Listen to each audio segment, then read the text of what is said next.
ఆ కలుపు మొక్కలు ఎప్పుడెప్పుడు పెరిగేసుకుంటూ ఉండాలి. అవి పెరుక్కోవాలని అంటే అవి మనకి కనబడితేనే తప్ప లేకపోతే పెరుగుతాయి. అవి ఎవరికి కనబడతాయని అంటే ఒక ఆధ్యాత్మిక గురువు మాత్రమే కనబడతాయి.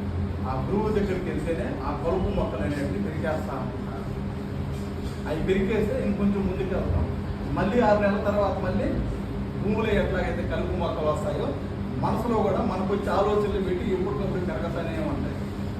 అందుకని శరీరానికి అంటే ఫిజికల్ బాడీకి స్నానం ఎంత అవసరమో ఎనర్జీ బాడీకి హీలింగ్ అనేది కూడా అంతే అవసరం. రోజు హీలింగ్ చేసుకోవాలి. కుదరలేదు వారానికి ఒకసారన్నా చేయించుకోవాలి. కుదరలేదు నెలకు ఒకసారన్నా, కుదరలేదు సంవత్సరానికి ఒకసారన్నా, కుదరలేదు జీవితంలో ఒకసారన్నా.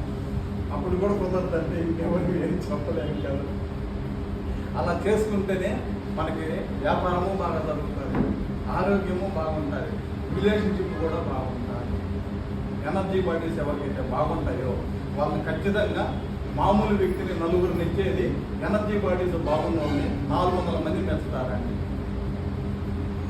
వాళ్ళతో 400 మంది సన్నిహితంగా ఉంటారు. వాళ్ళకు నేరు 400 మంది వాడతారు.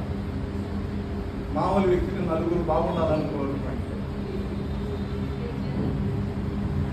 సో దానికని హీలింగ్ అనేది చాలా అవసరము, చాలా పవర్ఫుల్ కూడా. ఉండేదంతా ఎనర్జీ బాడీస్లో, ఫిజికల్ బాడీలో ఏం లేదు. ఫిజికల్ బాడీలో లేదు అందరికీ కనబడతాయి స్కానింగ్లలో, ఎక్స్రేల ద్వారా. ఆల్రెడీ మనకు అన్ని కూడా ఫోటో రూపంలో కూడా ఇచ్చేస్తున్నారు. ఎనర్జీ బాడీస్లో ఉన్నట్టు కనబడతాయి. అవి ఆధ్యాత్మికంగా సాధన చేసే వ్యక్తి కనబడతాయి. ఈ సాధన చేసే వాళ్ళకి చేతులకు తగులుతాయి. దానికి హీలింగ్ అనేది చాలా అవసరం మనకి. ఏం చేయాలండి? సో అదేవిధంగా ప్రతి ఆదివారం కూడా ఇదే విధంగా సత్సంగం పెట్టుకున్నామని. రేపు ఆదివారం అవతల ఆదివారం అంటే ఈ నెల 24వ తారీఖున మా ఓంకార పీఠానికి సంబంధించిన భక్తులు అండి. ఓంకార పీఠానికి సంబంధించిన ఓంకార నిలయము మొదటి పీఠాధిపతి శక్తికేయుల వాడి యొక్క ఆరాధన 24వ తారీఖు ఆదివారం వస్తారు. ఆ రోజు పూర్తిగా ఓంకార నిలయం, ఓంకార పీఠానికి సంబంధించి మాట్లాడతానండి.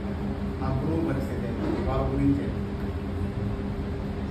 ఆ రోజు మీ శరీరాలు ఇంకా చాలా వరకు శుభ్రం చేయబడతాయి. ఆ మంత్రాలు పలుకుతాను ఆ గురువులకు సంబంధించిన సత్య వెంకటేశ్వర స్వామి మాట్లాడేవాడంటే వాళ్ళతో, అమ్మవారు అందరూ మాట్లాడేవాళ్ళు.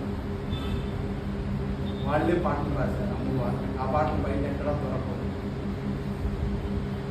వాళ్ళ గురించి 24వ తారీఖున మాట్లాడాలి. అంటే రేపు ఆదివారం కదా, అది ఆదివారం. ఈలోప మన శుభ్రంగా కానీ కొద్దిగా శరీరంలో కానీ బాగా కానంటే ఇంకొంచెం మంచి స్థితికి తీసుకెళ్తాయి. సో దానికని వీలైనంత వరకు రోజు ఎట్లాగో చేయలేం కాబట్టి ఆదివారం అన్నా కానీ ప్రయత్నం చేయాలి.